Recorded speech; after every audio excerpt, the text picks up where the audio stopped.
England, 1815. The chandeliers of Pembroke House blazed with the light of 1,000 candles, their golden glow reflecting off silk gowns and polished jewels as London's finest swept across the ballroom floor. It was the height of the season, that annual ritual of courtship and display when families of consequence descended upon the capital with matrimonial ambitions and social aspirations firmly in hand. The orchestra played a lively country dance, and the air hummed with laughter, gossip, and the rustle of expensive fabrics. In a shadowed alcove near the refreshment table, Lady Constance Wexford stood alone, observing the whirl of color and movement before her, with the weary resignation of one who had witnessed this performance too many times to be enchanted by it. At 40 years of age, she had long since accepted her place on the periphery of such gatherings. The silver threads that now mingled with her chestnut hair marked the passage of time as clearly as the fine lines at the corners of her honey-colored eyes, lines earned through years of worry and sacrifice. Have you seen her? Standing there as if she has any right to attend. The voice drifted from behind a nearby column, where Lady Pemberton leaned close to her companion with the eager malice of one about to share particularly delicious gossip. Miss Wexford, though I suppose we must call her Lady Constance now that Edmund inherited the title. 40 years old and still haunting ballrooms. One would think she might retire with some dignity. Perhaps she still harbors hope. Her companion tittered. Though what gentleman would look twice at a woman of her years when there are fresh young beauties everywhere one turns? Constance's fingers tightened almost imperceptibly around her fan, but her expression remained serene. She had heard worse whispered behind fans and gloved hands over the years. The tongue could be cruel to women who failed to secure husbands in their youth, and doubly so to those who continued to appear in society despite that failure. Across the ballroom, unnoticed by the gossiping ladies, a tall figure stood with similar detachment from the festivities. Alexander Grayson, Duke of Ravenswood, had attended 3 balls in the past fortnight, an unusual occurrence for a man known throughout London as the Granite Duke. His reasons for accepting invitations he had previously declined with mechanical regularity were not entirely clear, even to himself. Or rather, he preferred not to examine them too closely. His gray eyes, sharp and assessing beneath dark brows, moved across the crowd with the cool calculation of a general surveying a battlefield. They had done so at the Hartley Musicale last week, at the Devonshire rout 2 nights ago, and they did so now, searching until they found their target in that familiar alcove where she seemed to take refuge from the crush. There was something about Lady Constance Wexford that arrested his attention in a way the simpering debutantes and calculated flirtations of ambitious mammas never had. Perhaps it was the quiet dignity with which she bore the subtle cruelties of society, or the intelligence that flickered in her eyes when she thought no one was watching. Whatever the reason, Alexander had found himself observing her for weeks now, noting the threadbare quality of her gown despite its impeccable cut, the protective way she watched her younger sister Harriet dance, the weariness that sometimes crossed her features when she believed herself unobserved. "Ravenswood, there you are." Lord Pembroke appeared at his elbow, slightly flushed from dancing. "Hiding in the corners? That won't do, not when half the mothers in London have their caps set on you for their daughters. Which is precisely why I prefer the corners," Alexander replied dryly. Pembroke laughed. "You cannot avoid the marriage mart forever. A man in your position needs an heir. So I am frequently reminded." Before Pembroke could continue his well-meaning but unwelcome advice, a commotion near the card room drew their attention. A young man stumbled out, his cravat askew and his face pale with what might have been drink or distress. Alexander recognized him immediately as Edmund Wexford, the new Viscount, brother to the woman who had so inexplicably captured his interest. "Damn fool has been losing badly all evening," Pembroke muttered. "Word is he's mortgaged everything his father left. Another few months and the family will be destitute." Alexander said nothing, but he filed the information away with the careful precision he applied to all matters of importance. His gaze returned to Lady Constance, who had also noticed her brother's condition. Her face remained composed, but he saw the way her hand pressed briefly against her stomach, a gesture of distress quickly concealed. The evening progressed with mechanical predictability until the crowd began to thin and guests wandered toward the terrace, seeking cooler air. Constance made her way outside, desperate for a moment's respite from the stifling ballroom and the pitying glances that followed her wherever she moved. The April night was cool but pleasant, carrying the scent of early roses from the garden below. She stood at the stone balustrade, breathing deeply, her eyes closed against the ache building behind them. 40 years old, unmarried, responsible for a household that was crumbling around her, while her brother gambled away their future, and her sister planned her trousseau with no thought to where the money would come from. Theodore's letters from Cambridge grew more anxious with each passing week, as he sensed without being told that his education hung by a thread. The stars are particularly clear tonight. Constance startled at the deep voice behind her, spinning to find herself facing a tall gentleman whose features were partially obscured by shadow. As he stepped forward into the light spilling from the ballroom windows, her breath caught. The Duke of Ravenswood. She had seen him from a distance, of course, everyone had, but had never imagined he would address her directly. "Your Grace," she managed, dropping into a curtsy deeper than her tired limbs appreciated. "Forgive the intrusion," he continued, his voice carrying a richness that seemed to resonate in the quiet evening air. "I did not mean to disturb your solitude." "Not at all," Constance replied, though every instinct screamed at her to flee. What must he think, finding a spinster of 40 lurking alone on a terrace? The impropriety of their situation suddenly struck her with force. "I attended a similar gathering in Vienna last year," Alexander said, surprising her by remaining rather than taking his leave as propriety demanded. "The Austrian aristocracy takes their entertainments very seriously. Though I must say, the current mood in London seems almost frivolous by comparison, given recent events across the Channel." Despite herself, Constance found her interest piqued. "You refer to Napoleon's escape from Elba?" His eyebrows rose fractionally. "You follow such matters?" "I read the newspapers when I can," she admitted, then wondered if she should have claimed ignorance. Gentlemen rarely appreciated women with opinions on political affairs. "The situation seems precarious. If he manages to rally France again, then England will return to war," Alexander finished. "Precisely my assessment.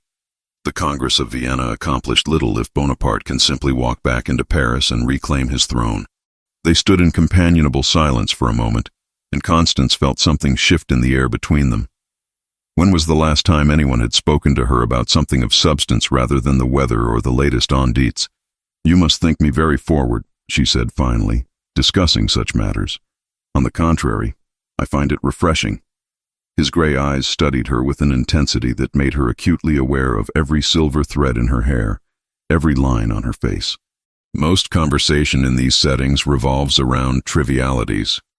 It is rare to encounter someone with genuine understanding of the world beyond ballroom gossip. Heat rose to Constance's cheeks, and she turned back to the garden vista to hide her confusion. "I should return inside. My sister will be wondering where I have gone." "Of course." He bowed slightly. "Perhaps we shall have the opportunity to speak again."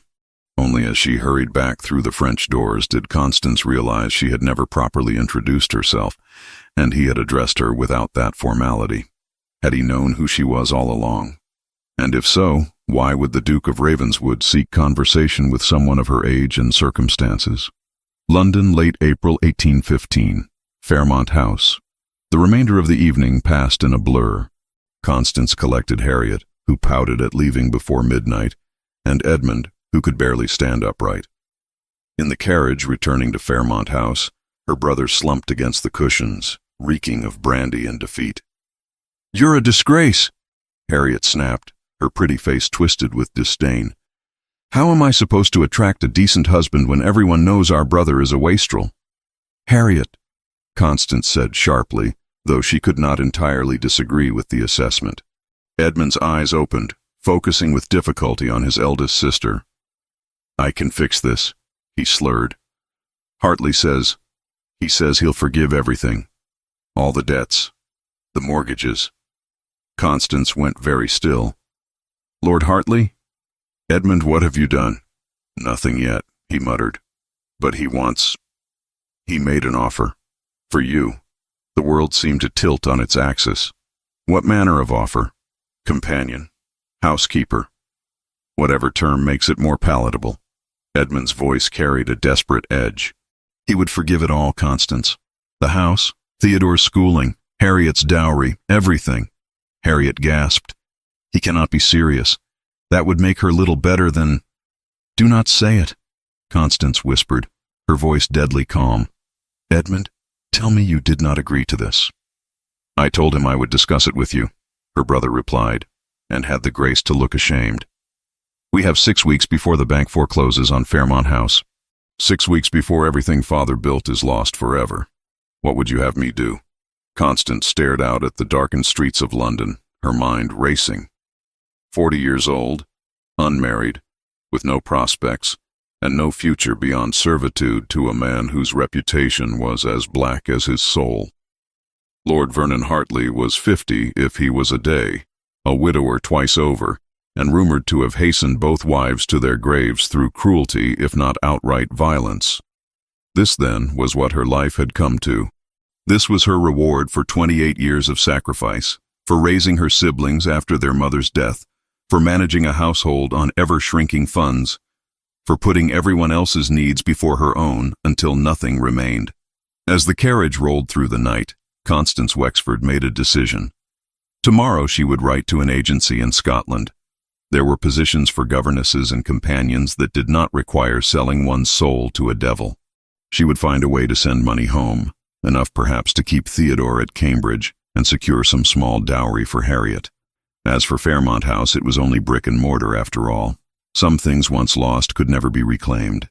But dignity, at least, was hers to keep or surrender, and she would not give it up without a fight.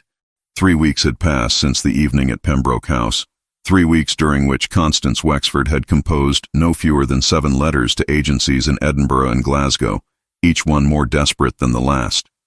The responses when they came were polite but discouraging. Governesses, it seemed, were expected to be considerably younger than 40, and her lack of recent references proved an insurmountable obstacle. In the study of his Mayfair townhouse, Alexander Grayson spread a collection of documents across his mahogany desk with methodical precision. His man of business, a discreet fellow named Thornton, had been thorough in his investigation of the Wexford family circumstances. The picture that emerged was bleaker than Alexander had anticipated. The late Viscount had left his affairs in spectacular disarray, and the current Viscount seemed determined to finish the destruction his father had begun. But it was another document that commanded Alexander's attention now, one pulled from his own family's legal archives. His grandfather's will, drafted 20 years past, contained a clause that had seemed irrelevant when Alexander inherited at 20. Now, approaching his 39th birthday in August, it had become a sword hanging over his future. The title and entailed properties shall pass to Alexander James Grayson, the relevant passage read, provided he enters into lawful matrimony before attaining his 39th year. Should this condition remain unfulfilled, all estates save Blackmore Lodge shall pass to his cousin, Mr. Geoffrey Talbot. Alexander's jaw tightened at the thought of Geoffrey Talbot inheriting Ravenswood. The man was a dissolute wastrel who would mortgage the estates within a year and leave generations of loyal tenants destitute. His grandfather had meant the clause's encouragement, never imagining that Alexander would reach his late 30s still unmarried. He had 4 months. 4 months to find a suitable wife or lose nearly everything his family had built over 3 centuries. The irony was not lost on him. For years, ambitious mamas had thrown their daughters at his head, and he had rejected them all with cold civility. Now, faced with actual necessity, the prospect of courting one of those simpering debutantes filled him with revulsion. What he needed was not a wife in the traditional sense, but a partner who could manage his households while he focused on matters of state and business. Someone intelligent, capable, and uninterested in romantic entanglements that would only complicate an already complex situation. Someone, perhaps, exactly like Lady Constance Wexford. The idea had taken root during their brief conversation on the terrace and grown steadily over the subsequent weeks. She needed security for her family. He needed a wife to satisfy a legal requirement. The arrangement would benefit them both without the messy complications of sentiment or expectation. Alexander rose from his desk and pulled the bell cord. When his butler appeared, he issued crisp instructions. Within the hour, his carriage was bound for Fairmont House in an unfashionable but respectable square, where the Wexford family maintained their increasingly shabby London residence. Kent, mid-May 1816, the morning room. Constance was in the morning room attempting to mend a tablecloth when her aunt, Lady Margaret Thornbury, arrived unannounced. The older woman's face was drawn with concern as she dismissed the maid and closed the door firmly. Spring had ripened to a gentler light. In the glass, the faintest curve betrayed a new calendar written beneath her stays. "I came as soon as I heard," Lady Margaret said without preamble. "Constance, tell me it is not true. Tell me Edmund has not been such a fool." "I am afraid I do not know what you mean," Constance replied, though dread settled in her stomach. "Lord Hartley was at Lady Ashton's card party last evening, boasting to anyone who would listen about his arrangement with your brother. He says the matter is all but settled, that within the month you will be installed in his household." The tablecloth slipped from Constance's fingers. "He said this publicly?" "My dear, half of London knows by now. The speculation is rampant. Some believe it is a legitimate position as housekeeper, but others," Lady Margaret's voice dropped, "others are less charitable in their interpretation." Constance pressed a hand to her mouth, fighting down nausea. Bad enough that Hartley had made such a proposition. Worse still that Edmund had not immediately thrown him from the house. But for it to become fodder for society gossip was insupportable. "Edmund swears he has not agreed," she managed. "He merely said he would discuss it with me." "Then you must leave London immediately. Come stay with me in Bath. Once you are away from Edmund's influence and Hartley's threats, we can find another solution." Before Constance could respond, the butler appeared at the door wearing an expression of profound confusion. "My lady, the Duke of Ravenswood has called and requests an audience with you. I have placed him in the front drawing room." Constance and Lady Margaret exchanged startled glances. "Ravenswood?" Lady Margaret breathed. "What possible business could he have here?" "I cannot imagine," Constance replied, though her heart had begun to race in a manner both unexpected and unwelcome. "I suppose I must see him." The Duke of Ravenswood stood by the window when she entered, his tall frame backlit by the afternoon sun. He turned at her approach, and Constance was struck again by the intelligence in those penetrating gray eyes. "Your Grace," she curtsied, acutely aware of her threadbare morning dress and the general shabbiness of the room. "This is an unexpected honor. Lady Constance." He bowed with perfect correctness.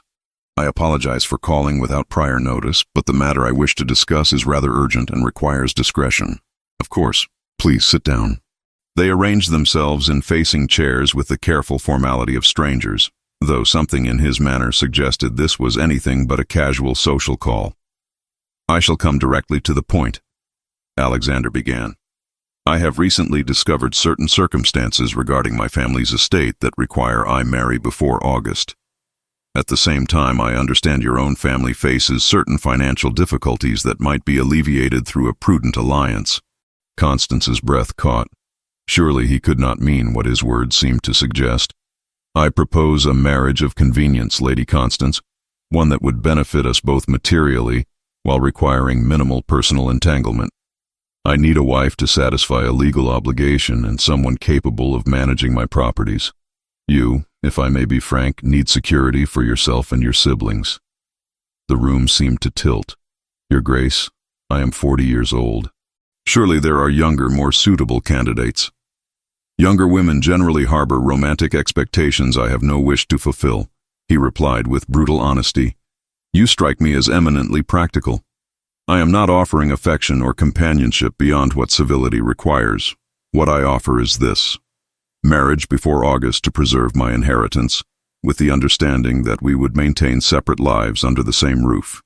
In return, I would pay all of your brother's debts immediately following our wedding and provide appropriate settlements for your siblings. You would have complete authority over household management while I focus on business and political affairs." "You have investigated my family's circumstances," Constance said slowly. "I have. I make no apologies for due diligence. I know about Hartley's proposition and your brother's gambling debts. I know the bank will foreclose on this house within 6 weeks. I know your youngest brother faces removal from Cambridge and your sister has no dowry. I am offering you a solution to all of these problems. At the cost of my freedom. At the cost of a legal formality," he corrected. "I do not seek to own you, Lady Constance.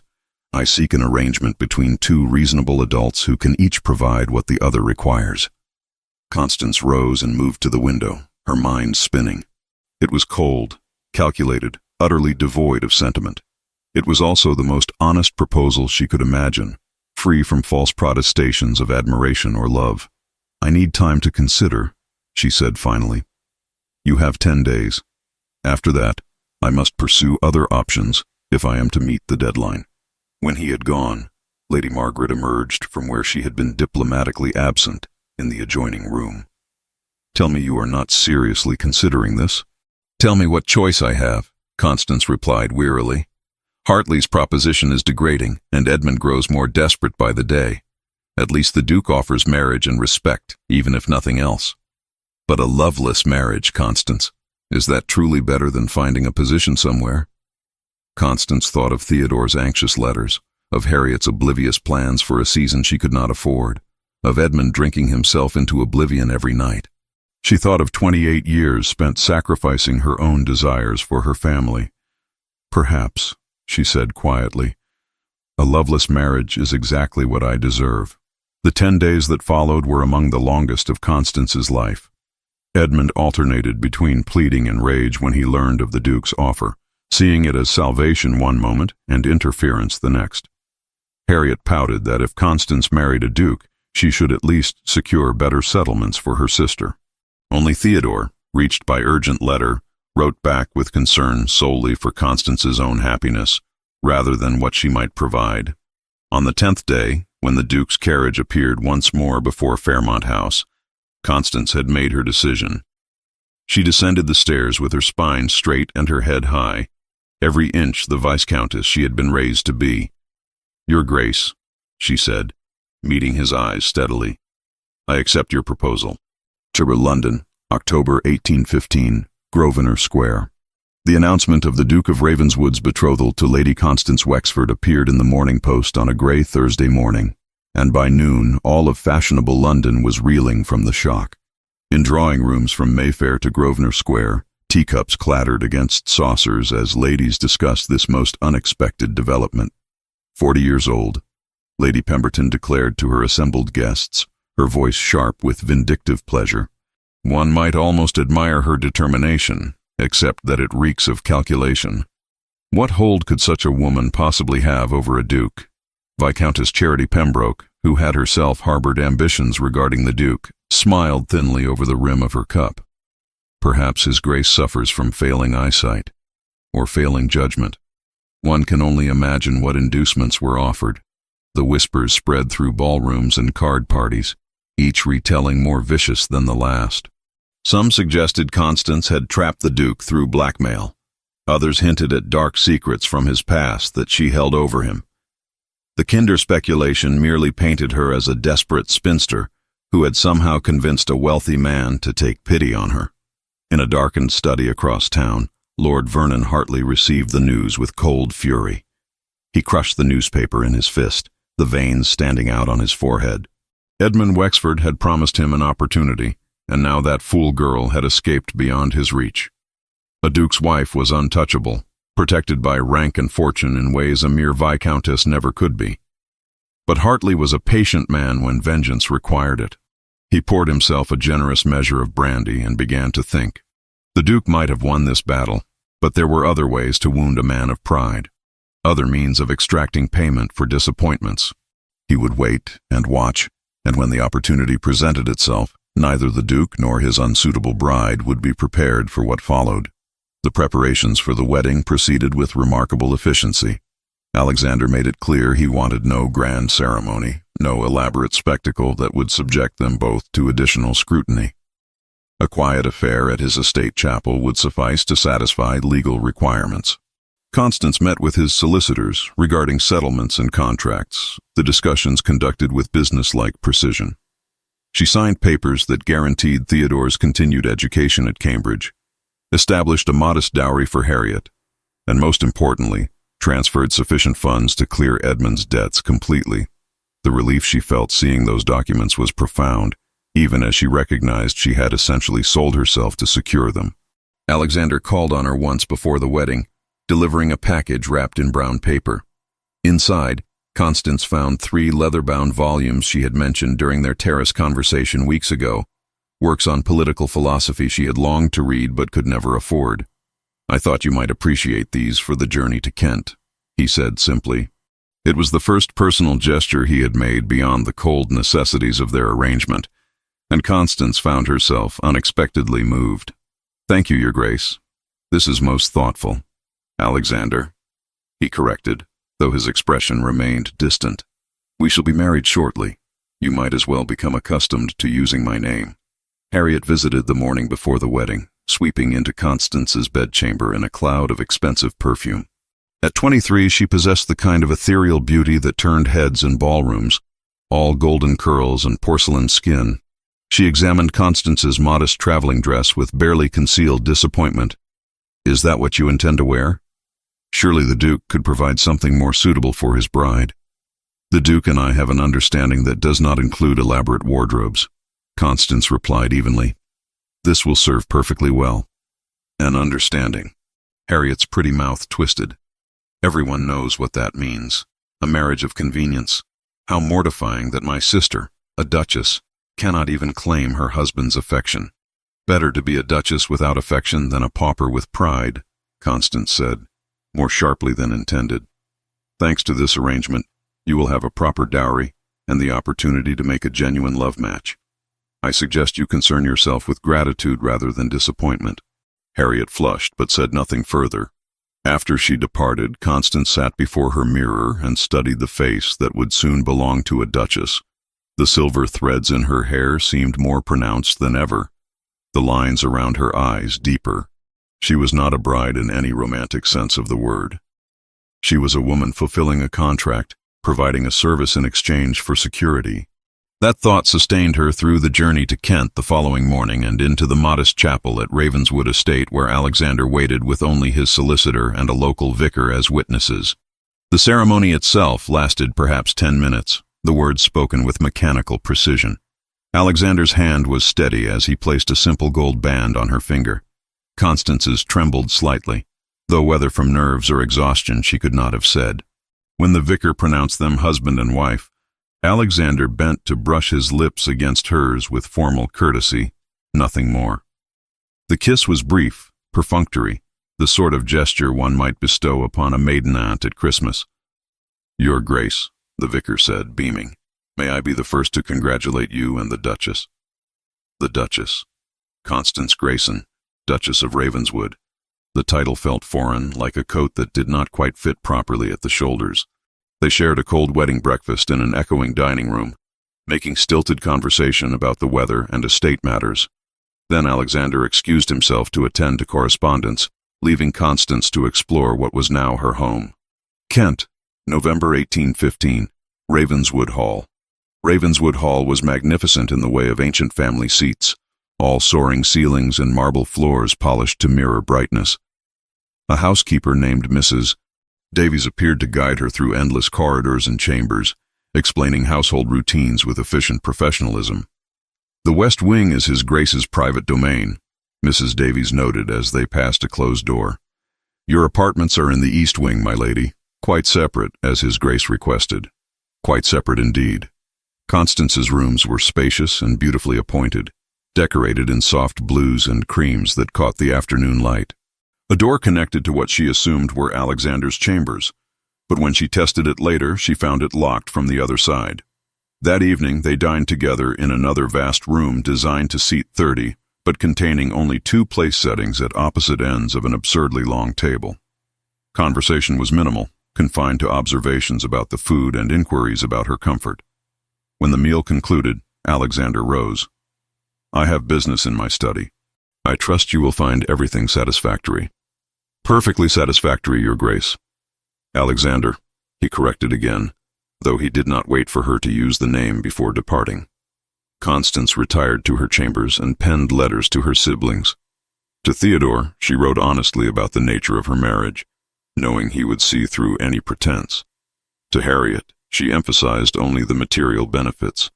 To Edmund, she wrote nothing at all, her anger at his weakness still too fresh to express civilly. In the morning, she woke to discover that Alexander had already breakfasted and departed to meet with his steward. Over the following days, a pattern emerged. They were cordial strangers, sharing a house but not a life, their interactions limited to meals conducted in near silence and occasional discussions of household management. A letter arrived from Edmund confirming what Alexander's solicitors had already arranged. All debts paid, Fairmont House secured, Theodore's place at Cambridge guaranteed. Her family was safe, their futures assured. Constance had fulfilled her purpose. She was a duchess. She was secure. She was utterly, profoundly alone.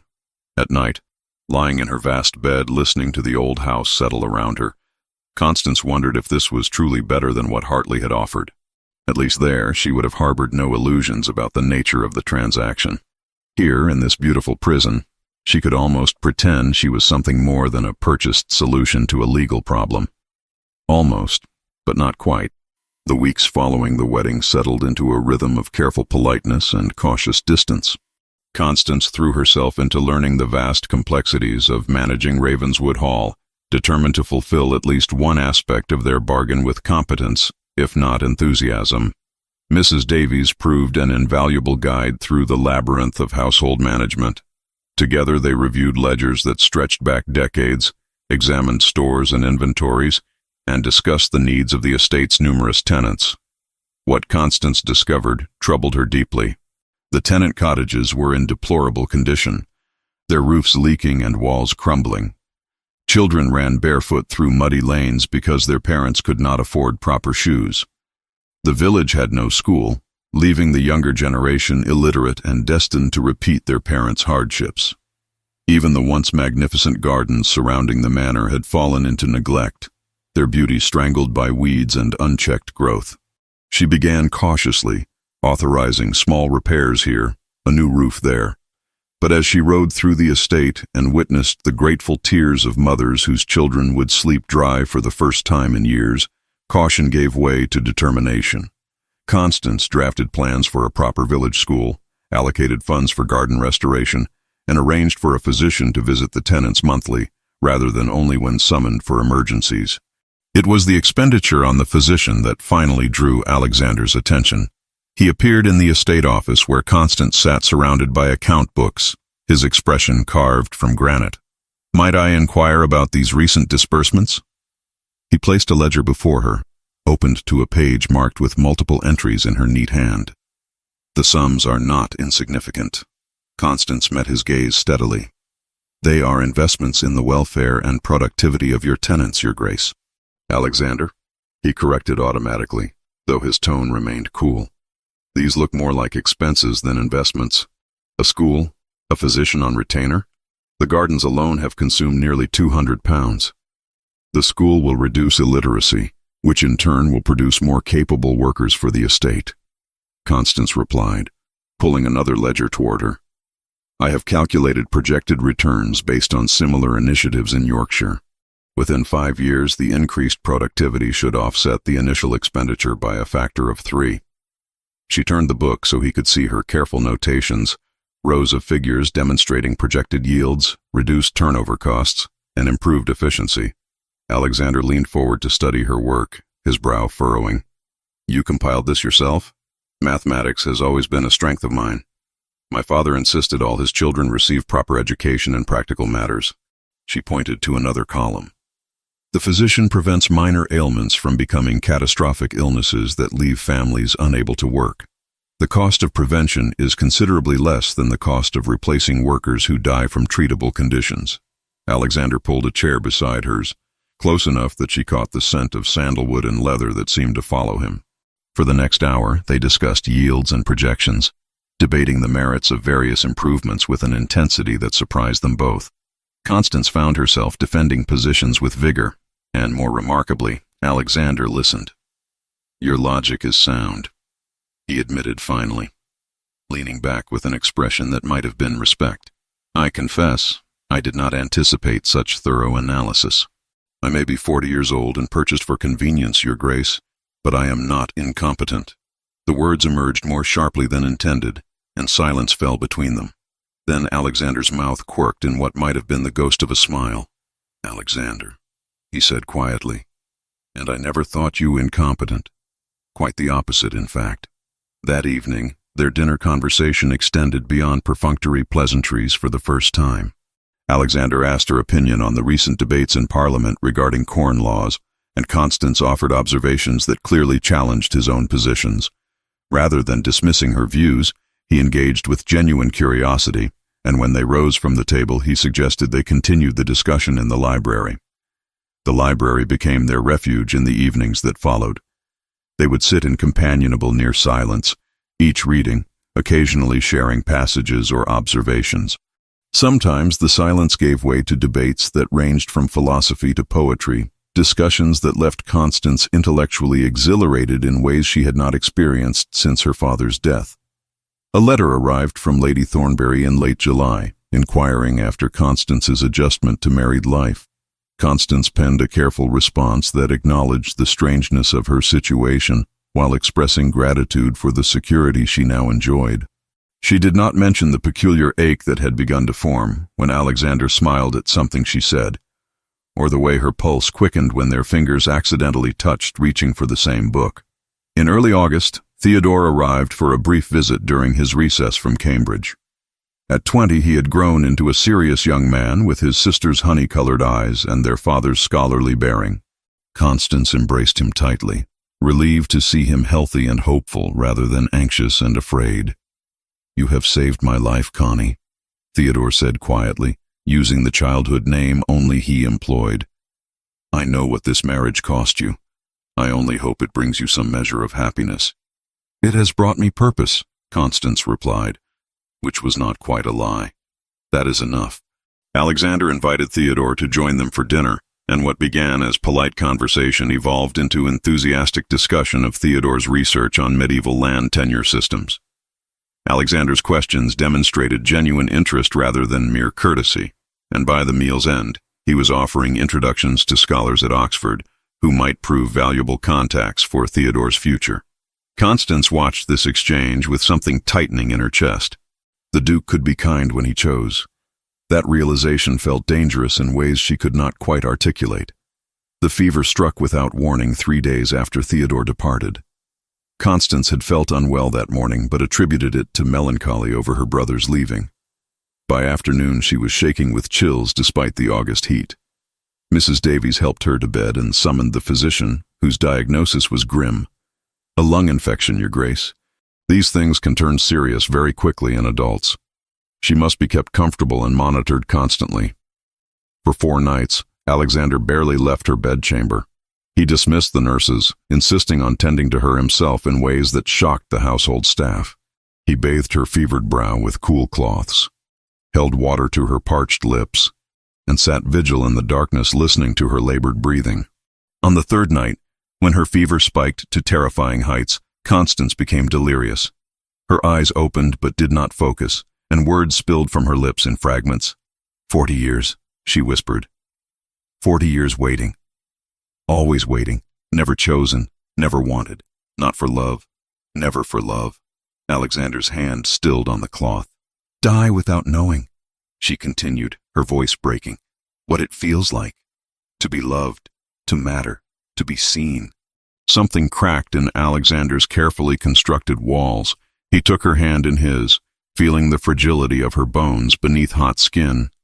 "I see you," he said, though she could not hear him. "I see you, Constance." The fever broke before dawn.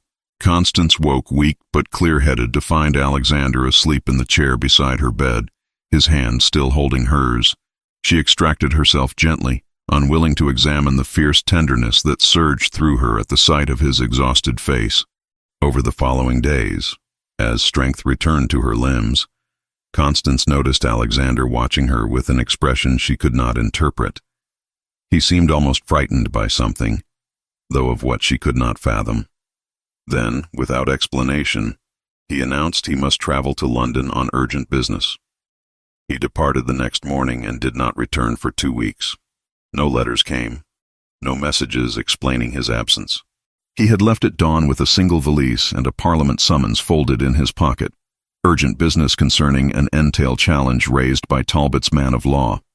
Twice he sat at his desk to write to her, and twice he burned the note, unable to trust words that felt pale beside the thing he did not yet dare name. Constance told herself she had no right to feel abandoned.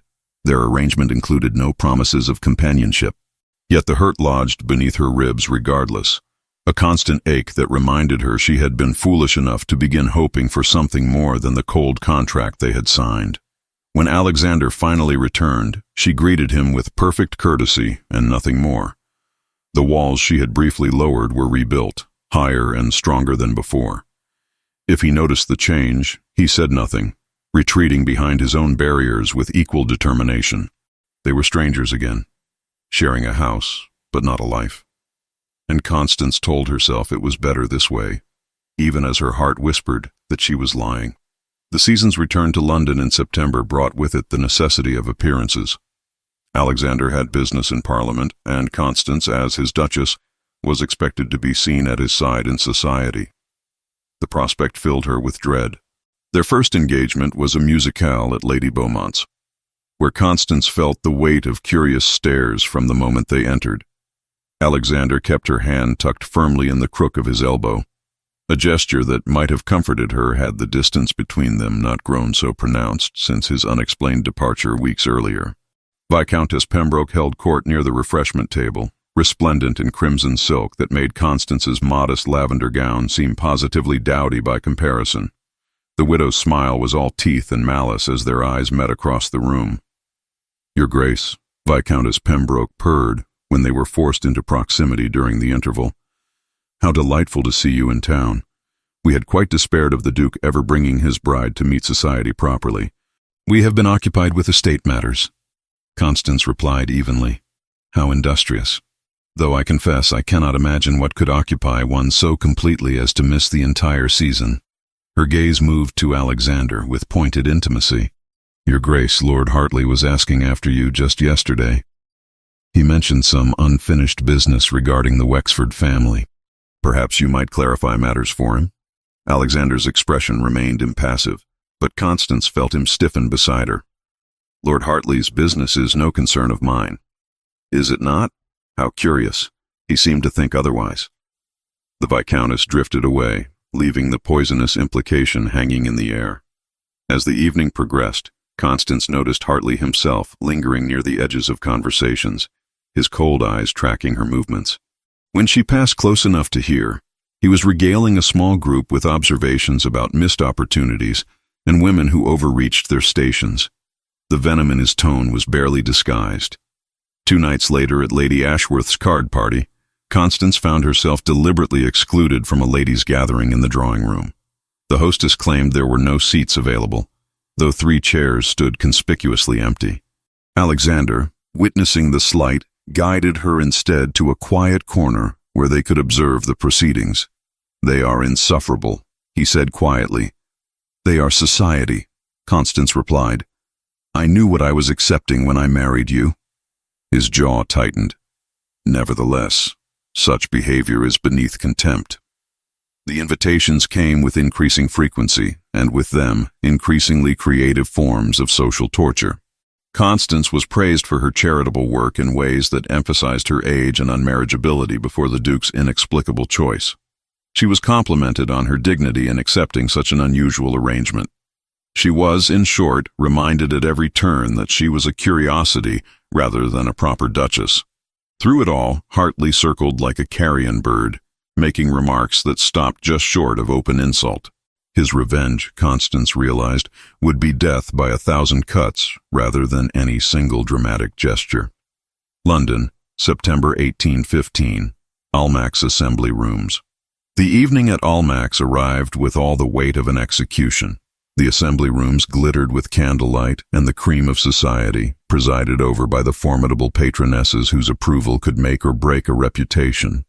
Constance had dressed with particular care in a gown of deep blue silk that Alexander's own modiste had created, a gift he had insisted upon before they departed Kent. He would not permit the old distance to return. No more separate chambers. They had barely entered the ballroom when the whispers began, a susurrus of malicious speculation that followed them across the floor.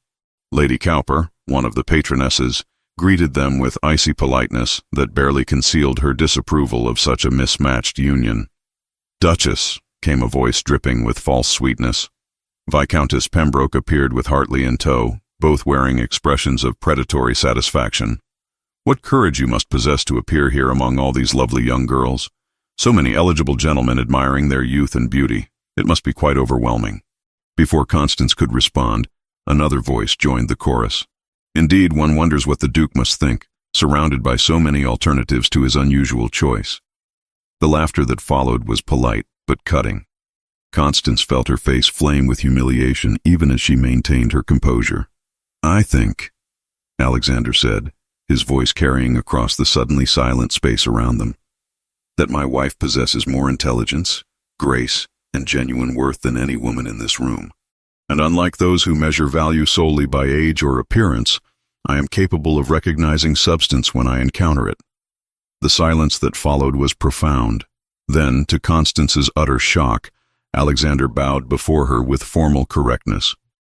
"My lady, would you honor me with this waltz?" It was the first time he had asked her to dance since their wedding. Constance placed her hand in his, acutely aware of every eye upon them as he led her to the floor.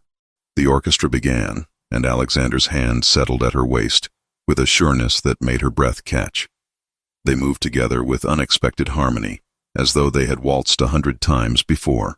His gray eyes held hers with an intensity that made the rest of the ballroom fade to insignificance. "You did not have to do that," she whispered. "Yes, I did. They will talk. Let them." His hand tightened fractionally at her waist. "I am tired of caring what small-minded people think." The waltz ended too soon. As they left the floor, Constance saw grudging respect in faces that had held only contempt moments before. But the trembling in her limbs had nothing to do with social victory, and everything to do with the man still holding her hand.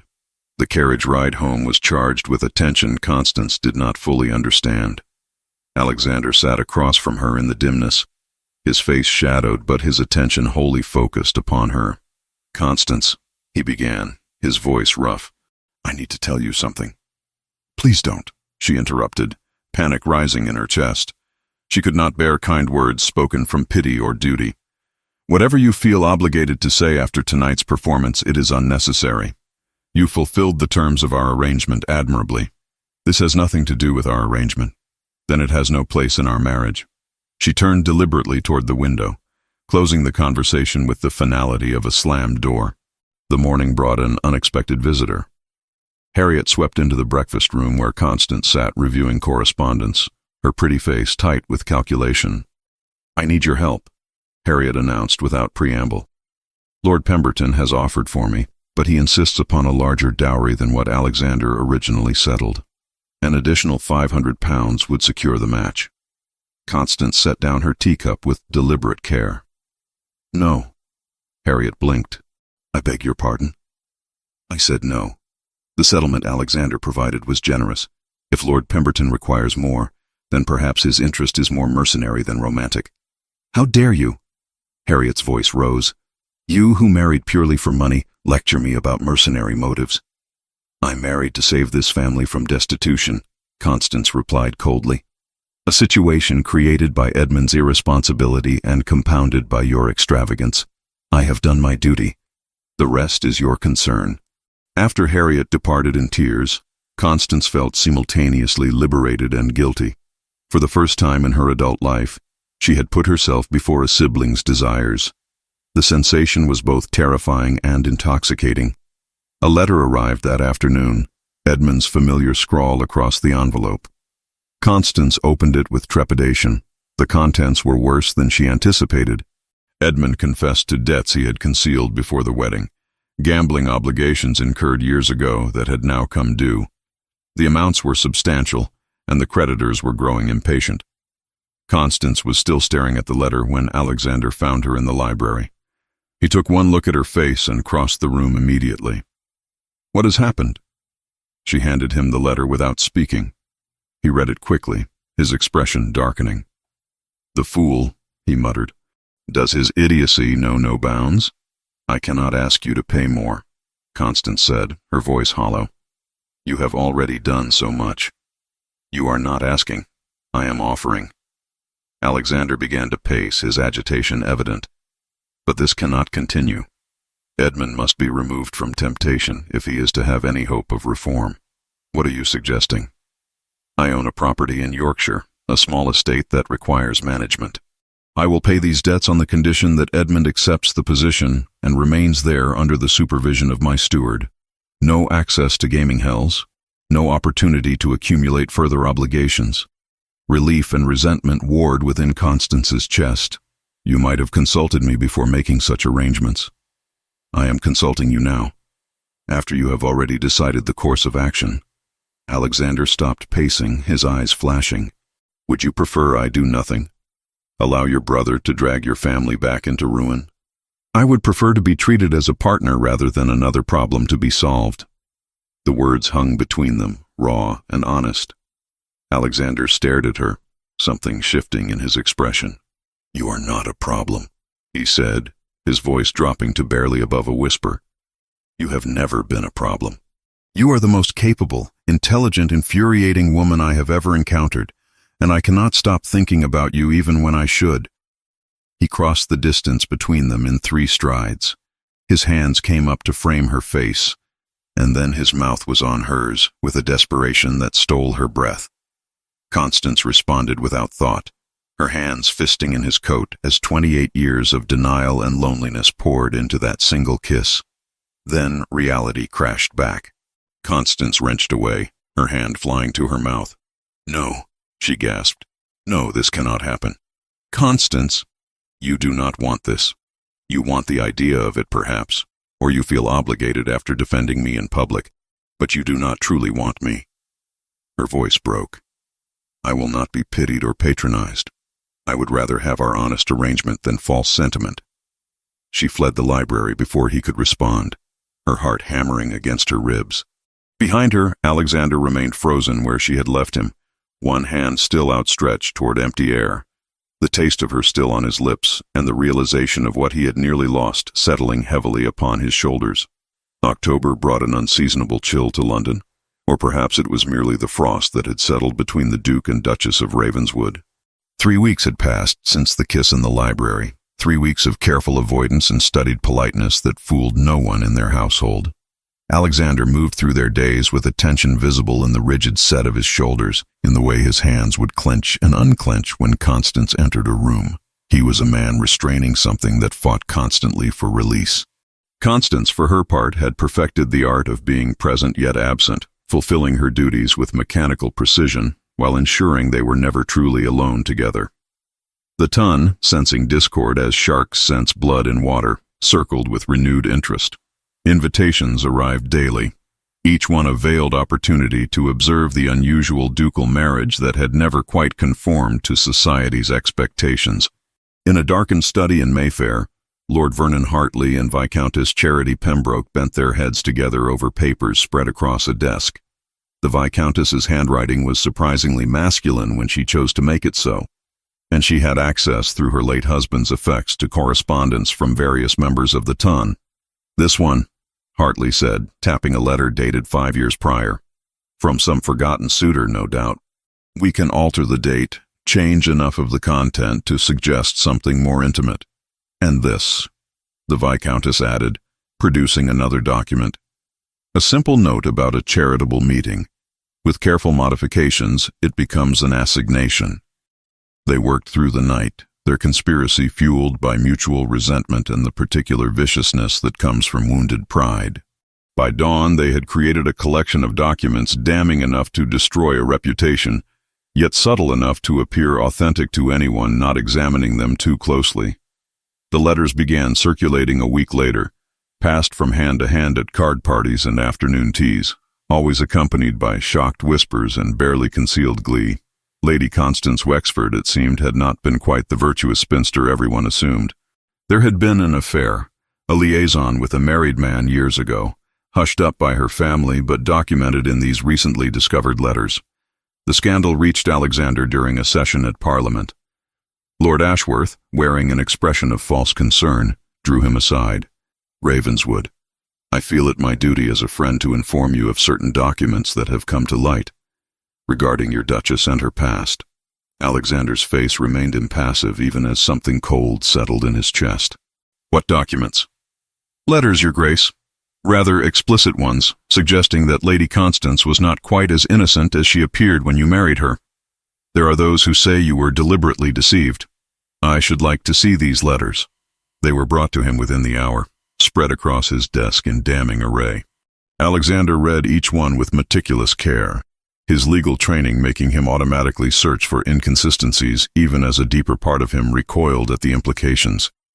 He did not believe them, could not believe them. The woman who had nursed him through his own grief over his first wife, who had transformed Ravenswood's estates through sheer competence and compassion, was not capable of such calculated deception. But he was a duke, and his wife's reputation was now publicly questioned. He had to investigate, had to be seen investigating, or her vindication would mean nothing when it came. He began discreetly, consulting with a handwriting expert, examining the paper and ink used in the letters. But discretion in London society was an impossible commodity. Within days, Constance heard whispers that her husband was looking into her past, that he was questioning the very foundation of her character. The news reached her through her maid, who had heard it from a footman who had overheard two guests discussing it at a dinner party. Constance stood frozen in her dressing room as the girl stammered through the revelation, each word a knife sliding between her ribs. He was investigating her. Alexander, who had held her through fever dreams, who had kissed her with such desperate passion in the library, now doubted her word enough to seek proof of her virtue. The fragile hope she had been nurturing, despite all her attempts to crush it, shattered completely. She had been foolish to think that kiss meant something beyond momentary desire. She had been foolish to believe that a man like Alexander could truly want a woman like her for anything more than convenience. The 40 years of rejection, of watching younger women be chosen while she was overlooked, of bearing the cruel whispers about her unmarriageable status, all of it came crashing back with devastating force. Her vulnerability after that kiss had left her exposed, and now Alexander's doubt cut deeper than any stranger's mockery ever could. When he returned to their townhouse that evening, Constance was waiting in the drawing room, her spine straight and her face a mask of cold composure. I understand you have been investigating certain allegations about my past, she said before he could speak. Alexander stopped just inside the doorway. Constance, let me explain. There is nothing to explain. Letters have surfaced suggesting I had an affair before our marriage. You, as my husband, must determine their authenticity. It is perfectly reasonable. I do not believe them, he said urgently, crossing toward her. I never believed them. But I had to investigate to prove them false, to protect you from scandal? She laughed, the sound bitter. How thoughtful. Tell me, Your Grace, did it occur to you to simply ask me if they were genuine? He stopped, his expression stricken. I know they are not. I know you. Do you? Because from where I stand it appears you know nothing at all. Her voice shook despite her best efforts to control it. The letters are forgeries. I have never had an affair, never had any romantic entanglement before our marriage. I was 40 years old and entirely alone. Those are the facts you could have learned from a single conversation rather than a formal investigation that has now become fodder for every gossip in London. I am sorry, Alexander said, and the raw honesty in his voice almost broke through her defenses. Almost. I handled this badly. I should have come to you first, but the letters were everywhere, and I needed evidence to destroy them publicly, to ensure your vindication was complete. My vindication. Constance turned away, unable to bear looking at him. How generous. You may present your findings to society and declare your wife innocent of fictional sins. I am sure they will all be very impressed with your magnanimity. That is not what I meant. Is it not? Because it seems to me that you sought proof of my virtue rather than trusting my word. And perhaps that is the truth of our arrangement, Alexander. You require evidence and documentation for everything, even basic faith in your wife's character. Before he could respond, a commotion in the hallway announced the arrival of unexpected visitors. Hartley and Viscountess Pembroke stood in the entrance, demanding an audience. Alexander's expression transformed into something cold and dangerous. Wait here, he told Constance, his voice leaving no room for argument. But she followed him anyway, arriving in time to hear Hartley's sneering voice. "Come to discuss the letters, Ravenswood. Perhaps we can help clarify certain details about your bride's past. The only thing that requires clarification," Alexander said with lethal calm, "is your role in creating forgeries intended to destroy my wife's reputation." He produced documents from his coat, spreading them on the hall table. "These are the expert findings regarding those letters. The paper was manufactured no earlier than 1813, yet they are dated 1810. The ink contains compounds not commercially available until last year. The handwriting, while a passable imitation, shows pressure patterns inconsistent with natural penmanship. In short, they are crude forgeries created by someone with access to samples of various hands, but lacking the skill to truly replicate them." The Viscountess's face drained of color. Hartley's sneer faltered. "Furthermore," Alexander continued, his voice dropping to barely above a whisper, "I have witnesses who will testify to seeing both of you purchasing the specific paper used in these documents. I have testimony from a chemist who sold you the ink. And I have your own servants, bought for the price of their silence but willing to speak louder for the price of protection from vindictive employers." "You cannot prove anything," Hartley blustered. "Can I not?" Alexander's smile was all teeth. "By noon tomorrow, every member of the Ton will know precisely what you attempted. Your conspiracy to defame a duchess will be exposed in detail. As for legal consequences, my solicitors are already preparing a case for criminal libel." Hartley's expression twisted with rage. "You arrogant!" He lunged forward, his fist aimed at Alexander's face. The Duke moved with surprising speed for a man of his size, dodging the blow and responding with a devastating uppercut that sent Hartley stumbling backward. A second punch, delivered with the precision of someone trained in the art, put the older man on the floor. "If you ever approach my wife again," Alexander said, standing over Hartley's prone form, "if you so much as speak her name in public, I will destroy you so completely that you will beg for the mercy of debtor's prison." Servants appeared to escort the disgraced pair from the premises. The Viscountess departed with what dignity she could muster. Hartley had to be helped to his feet, blood streaming from his nose. In the sudden silence that followed, Alexander turned to Constance.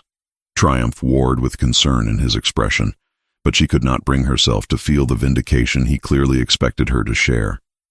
"You are exonerated," he said. "By tomorrow, everyone will know the truth." "Yes," Constance replied hollowly. "They will know I was falsely accused, and they will know you had to prove my innocence through investigation rather than simply believing it. How wonderful for both of us." "Constance, I need time," she interrupted. "Away from London, away from you. I am returning to Ravenswood tonight. Let me come with you." "No." The word came out sharper than she intended. "This is not about them or their lies. This is about you and me, and the fact that when my character was questioned, your first instinct was to seek evidence rather than trust. I cannot be married to someone who needs proof of my worth." She left him standing in the hallway, his hand still outstretched as though to stop her. By midnight, Constance was in a carriage bound for Kent, putting as much distance as possible between herself and the man who had somehow become both her salvation and her greatest source of pain. A letter arrived 3 days later, Theodore's familiar handwriting across the envelope. He had heard about the scandal at Cambridge, where news traveled quickly through networks of gossiping students. His letter was brief but fierce in its defense of his sister's honor, expressing outrage at the false accusations and unwavering faith in her character. Constance wept as she read it, the first tears she had allowed herself since leaving London. At least one person in her life believed in her without requiring proof. November arrived with bitter winds that rattled the window panes of Ravenswood Hall, though the cold within its walls had nothing to do with the weather. Constance moved through her days with mechanical precision, fulfilling every duty of a duchess while maintaining the emotional distance of a stranger. She reviewed ledgers, consulted with Mrs. Davies, visited tenants, and ensured the household ran smoothly. What she did not do was allow herself to be alone with her husband. Alexander returned to Kent 3 days after Constance had fled London, arriving unannounced and finding her in the estate office surrounded by account books. She looked up at his entrance, her honey-colored eyes carefully blank. "Your Grace, I did not expect you." "Alexander," he said, the correction automatic and weary. And where else would I be? London has many attractions, I am sure. The season continues. He moved closer, and she immediately rose, placing the desk between them as a barrier. Constance, we need to speak about what happened. I believe everything necessary was said in London. You are vindicated as a husband who properly investigated his wife's character. I am vindicated as a woman falsely accused. Society is satisfied. Our arrangement continues as originally intended. Damn our arrangement, Alexander said with sudden vehemence. I made a mistake. I should have trusted you without question. But the mistake does not change what I feel. And what is it you feel, Your Grace? Duty, responsibility. Those are admirable qualities, but they are not what I require to continue this farce of intimacy. She gathered her papers with trembling hands. If you will excuse me, I have correspondence to attend to. He let her go, watching her retreat with frustration evident in every line of his body. Over the following days, he tried repeatedly to breach her defenses, but Constance had perfected the art of being present, yet unreachable. She dined with him in silence, answered his questions with monosyllables, and retired to her chambers the moment propriety allowed. Lady Margaret Thornbury arrived without warning on a grey afternoon, her carriage wheels crunching over the gravel drive as Constance stood in the garden watching the first frost claim the last of the roses. The older woman took one look at her niece's pale face and pressed lips before drawing her into the drawing room and dismissing the servants. "Tell me what has happened," Lady Margaret commanded, settling herself with the authority of one who would not be denied. "Nothing has happened. Everything is perfectly acceptable. My dear girl, I have known you since you were born. Do not insult my intelligence with such transparent lies." Lady Margaret leaned forward, her expression softening. "You love him." It was not a question, and Constance found she could not muster the energy to deny it. What difference does that make? Every difference in the world. Love changes everything. Love makes me vulnerable. Constance replied bitterly. "I am 40 years old, Aunt. I have spent my entire life being overlooked, dismissed, considered inadequate. For a brief moment, I allowed myself to hope that Alexander might see me differently, but when it mattered, when my character was questioned, he sought proof rather than simply believing in me. How can I trust such a man with my heart? Because he is human and therefore fallible," Lady Margaret said gently. "Because he made a mistake born of wanting to protect you rather than from any lack of faith. And because, my dear, pride is a luxury a woman of 40 cannot afford if she truly loves. You think I should forgive him simply because refusing to do so is impractical? I think you should forgive him because holding on to hurt will only poison whatever chance you have at happiness.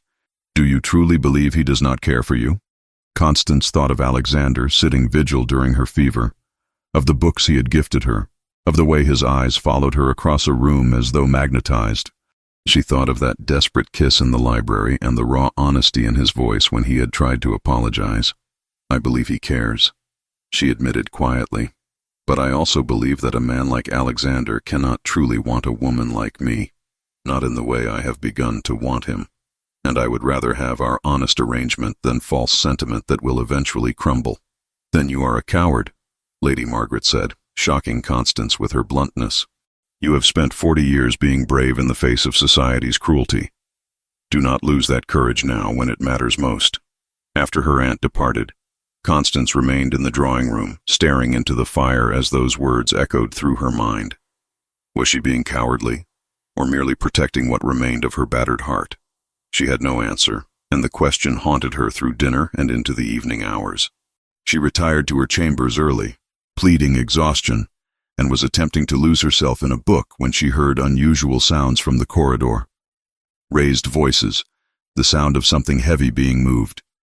Curiosity overcame caution. Constance donned her dressing gown and ventured into the hallway, following the commotion to the west wing, an area she had largely avoided during her time at Ravenswood. What she found there stopped her in her tracks.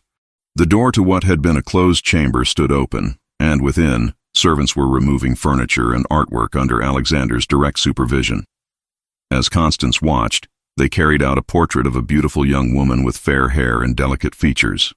"Burn it," Alexander said, his voice devoid of emotion. "Burn all of it." The furniture, the paintings, the linens, everything. Mrs. Davies, standing nearby with a troubled expression, noticed Constance first. "Your Grace, perhaps you should not." But Alexander had already turned, his eyes finding Constance in the doorway. For a long moment, they simply stared at each other across the dismantled room. "These were my first wife's apartments," he said finally. "I kept them preserved exactly as they were when she died.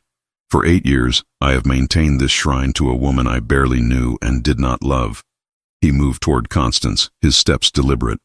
"I told myself it was respect, but it was cowardice, an excuse to avoid truly living, to avoid feeling anything that might hurt.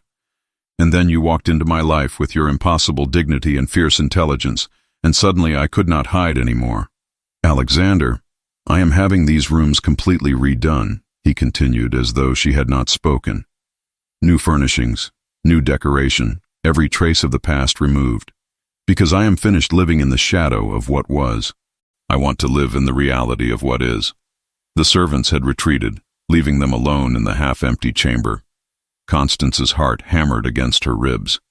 "You investigated me," she said, the words emerging as barely above a whisper, "when I needed you to simply believe." "I know." Alexander closed the distance between them, stopping just short of touching her. "I was terrified that those letters might cost me the only woman I have ever truly wanted. Not as a wife in name only, but as a partner, a companion, a lover. So I fell back on what I know, evidence and logic and documentation, because those things make sense in ways that love does not." "Love?" The word caught in her throat. "Love," he confirmed, his gray eyes burning with intensity. "I love you, Constance. I have loved you since you stood in that library arguing with me about estate management with such passion that I forgot to breathe. I love your strength, your intelligence, your compassion. I love the silver in your hair and the lines around your eyes, because they speak to a life fully lived. I love that you are 40 years old and have never needed a man until I needed you so desperately I could not function without you." Tears spilled down Constance's cheeks before she could stop them. "I am not beautiful. I am not young. There are a dozen women who would be better suited." "There is no one better suited," Alexander interrupted fiercely. "There is only you. And if you cannot forgive my mistake, if you cannot trust me again, then I will respect that. But I will not stop trying to prove that I see you, Constance, not as a convenience or a solution, but as the woman who has somehow become necessary to my existence." His hands came up to frame her face with infinite gentleness, his thumbs brushing away her tears. "I see every gray hair and every line, and they are beautiful to me because they are yours. I see your fear of not being enough, and it breaks my heart because you are everything." "Alexander," she breathed, his name a surrender. He kissed her then, not with the desperate passion of the library, but with a tenderness that shattered what remained of her defenses. His lips moved against hers slowly, reverently, as though she were something precious that might break if handled roughly. Constance melted into him, her arms winding around his neck as 40 years of loneliness found their answer in this impossible man who somehow wanted her. When they finally broke apart, both breathing hard, Alexander rested his forehead against hers. "I cannot promise never to make mistakes," he said hoarsely, "but I can promise to love you through all of them, to choose you every day, for as long as I draw breath." "I was so afraid," Constance admitted. "Afraid that if I let myself love you, you would eventually see me the way everyone else does, as something less than enough. Then let me spend the rest of our lives proving how profoundly wrong everyone else has been." He swept her into his arms, carrying her from that room of ghosts and into his own chambers, a space she had never entered. The bed was vast, the furnishings masculine and substantial. He laid her down with exquisite care, joining her and gathering her close. "We can wait," he murmured against her hair. "If you need more time." "I have waited 40 years, Constance interrupted, her hands already working at the buttons of his shirt. "I am done waiting." What followed was a revelation. Alexander's touch was gentle but sure, his kisses mapping every inch of skin he exposed. He worshipped her body with hands and mouth, murmuring endearments against her skin that made her weep and laugh simultaneously. And when they finally came together, Constance understood for the first time what it meant to be truly seen, truly wanted, truly loved. Afterward, lying tangled together in the darkness, Alexander pressed kisses to her temple, her cheek, the corner of her mouth. "No more separate chambers," he said. "No more walls between us." "No more walls," Constance agreed, her hand finding his in the darkness and holding fast. Outside, winter winds howled around Ravenswood Hall. But within, in the warm sanctuary of their joined chambers, the Duke and Duchess of Ravenswood had finally found what neither had been seeking, but both desperately needed. A love built not on youth or beauty, but on recognition, respect, and the courage to be vulnerable with exactly the right person. May arrived at Ravenswood with an abundance that seemed to mirror the transformation within its walls. The gardens Constance had lovingly restored burst with color, roses climbing the ancient stone walls in profusions of crimson and cream. The tenant cottages gleamed with fresh whitewash, their children running between them in sturdy shoes, carrying books from the village school. The estate itself seemed to exhale contentment, as though the very stones recognized that their master and mistress had finally found peace. Constance stood in the morning room reviewing household accounts when Mrs. Davies appeared with a visitor's card. "Lady Harriet Wexford has arrived, Your Grace. Shall I show her to the drawing room?" "Please do." Constance set aside her ledgers, curious about this unexpected visit. She had not seen her sister since that uncomfortable encounter in London months ago when Harriet had demanded additional funds. The young woman who entered the drawing room bore little resemblance to the petulant girl who had departed in tears. Harriet's beautiful face was subdued, her expensive gown replaced by something far more modest. She curtsied deeply, her eyes downcast. "Constance, thank you for receiving me. I was not certain you would. You are my sister. You are always welcome here." Constance gestured to a chair. "Please sit. You look well." "I look humbled," Harriet corrected with surprising honesty, "which is precisely what I deserve." She settled into the offered seat, her hands twisting in her lap. "Lord Pemberton ended our engagement when I could not secure additional funds from you. He said my dowry was insufficient for a man of his station. I am sorry. Do not be. You were right to refuse me." Harriet's voice trembled slightly. "I have spent my entire life chasing titles and fortune, believing that was what mattered. Then I watched you, the sister I dismissed as past her prime, build something real with the Duke, a partnership based on genuine affection rather than mercenary calculation." Constance reached across to take her sister's hand. "Harriet, I was cruel to you." Harriet interrupted, tears spilling down her cheeks. "For years I mocked your unmarried state, never once acknowledging the sacrifices you made so I might have seasons and gowns and opportunities. You gave everything for us, and I repaid you with contempt. Can you ever forgive me?" "There is nothing to forgive. We were all doing our best in difficult circumstances. You are far more generous than I deserve." Harriet wiped at her tears with a handkerchief. "I see the way the Duke looks at you now, Constance, as though you are the sun and he a planet in your orbit. That is what I want. Not a title or a fortune, but someone who sees me that way." "You will find him," Constance assured her. "Perhaps when you stop looking quite so hard."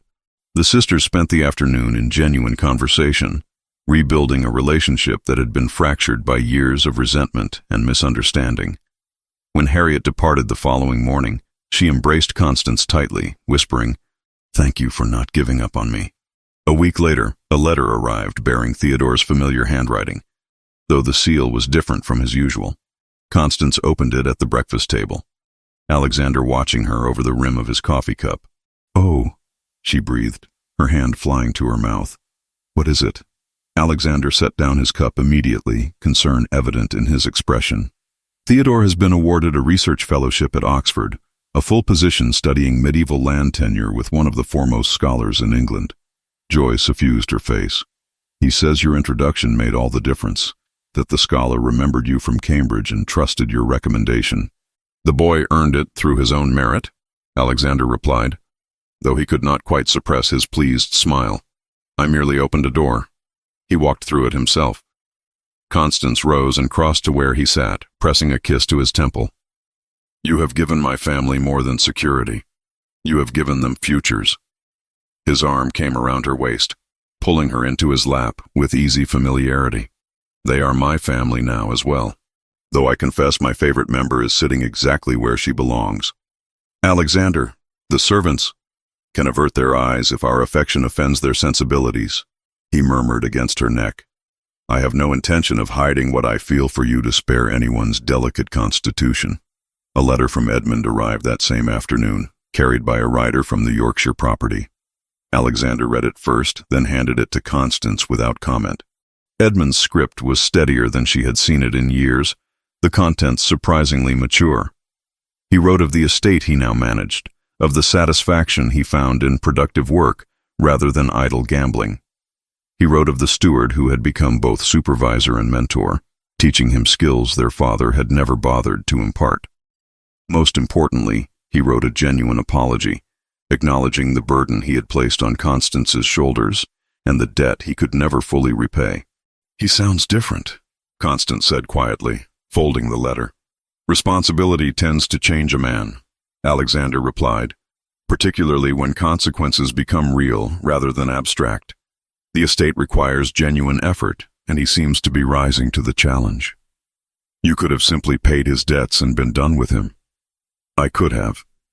But that would have helped no one, least of all Edmund. Sometimes the greatest kindness is allowing someone to earn their own redemption. As spring deepened into early summer, London society gradually accepted what had initially seemed scandalous. The Duke and Duchess of Ravenswood were observed together at various functions, their obvious devotion impossible to dismiss as mere performance. When Alexander refused an invitation because Constance was indisposed, or when Constance declined because her husband needed her counsel on a parliamentary matter, the ton began to understand that this was no marriage of convenience. Lady Pemberton, who had once led the chorus of mockery, was heard to remark that perhaps age brought a different kind of beauty, one that lasted longer than youth's fleeting bloom. The comment was grudging, but it was progress nonetheless. One evening in mid-May, as Constance dressed for dinner, she caught Alexander watching her from the doorway of their shared chambers, his expression unreadable. "What is it?" she asked, turning from her mirror. He crossed the room with deliberate steps, his hands settling at her waist. "You are with child." It was not a question. Constance's breath caught, her hand moving instinctively to her stomach where the smallest curve had begun to show beneath her gown. "How did you know?" "I have been watching you for weeks. The way you touch your stomach when you think I am not looking. The nausea you hide each morning. The changes in your body that only a husband would notice." His voice roughened. "Why did you not tell me?" "I wanted to be certain. I am 40 years old, Alexander. Such things are not always viable at my age." His arms came around her, pulling her against his chest. "I am terrified," he admitted against her hair. "My first wife died in childbirth. The thought of losing you. You will not lose me." Constance pulled back to frame his face with her hands. "We have the finest physicians, the best care available. And I am strong. Far stronger than you give me credit for." "I know you are strong, but that does not make me less afraid." "Then be afraid with me," she said simply, "but also be joyful. We are creating new life, Alexander, something born of genuine love rather than duty or obligation." His hand covered hers where it rested on her still flat stomach. "A child who will know from birth that they were wanted, cherished. Everything we never had." The months that followed were a revelation of domestic happiness neither had imagined possible. Alexander insisted on consulting every physician within 50 miles, researching obstetrical practices with the same thoroughness he applied to legal briefs. Constance tolerated his hovering with amused patience, understanding that his fear came from love rather than doubt in her capabilities. On a warm afternoon in late May, they stood together in the garden watching workmen construct a nursery wing adjacent to their chambers. The space would be bright and airy, with windows overlooking the rose garden and room for both nursery and schoolroom as the child grew. "Do you ever regret it?" Alexander asked suddenly, his arm around her waist. "Waiting so long? Missing the years you might have had this with someone else?" Constance leaned into his strength, her hand covering his where it rested protectively over their child. "I regret nothing. Every year I waited, every disappointment I endured, led me exactly where I needed to be. To you. To this. You waited 40 years, he said quietly. I hid for 8. We wasted so much time. We found each other at precisely the right moment. Not when we wanted, but when we were ready. She turned in his arms to face him fully. You needed those 8 years to grieve and heal. I needed 40 years to become someone strong enough to stand beside you as an equal. Had we met earlier, we might have missed each other entirely. Alexander cupped her face with infinite tenderness, his gray eyes holding hers. I love you, Constance Grayson, not despite your age or your past, but because of the woman those experiences shaped you into. You are my greatest unexpected gift, and you are mine, she whispered, rising on her toes to kiss him. As the sun set over Ravenswood, painting the sky in shades of amber and rose, the Duke and Duchess stood wrapped in each other's arms, their child growing between them, their futures stretching ahead with promise rather than obligation. The ton would continue to gossip, society would continue to judge, but none of it mattered. They had found what so many spent lifetimes seeking: genuine partnership, deep affection, and the courage to be vulnerable with exactly the right person. Some would say that 40 was too old for new beginnings, that love arriving late was somehow less valuable than love found in youth. But standing in that garden with her husband's arms around her and their child safe within her, Constance knew the truth. Love is never late when it arrives at exactly the right time. And so, dear listener, may you carry this truth with you into your own nights and days, that time is never wasted if it brings you to where you truly belong. That strength forged through difficulty makes a foundation more solid than any built on easy fortune, that the heart knows no age when it finally finds its home. May you sleep peacefully tonight, protected by the knowledge that genuine love, built on respect and recognition rather than fleeting beauty or youth, is a fortress that time cannot diminish. May you face tomorrow knowing that your worth is not determined by others' timelines or society's expectations, but by the depth of character you bring to those who truly see you. And may you always remember, it is never, ever too late for happiness to find you.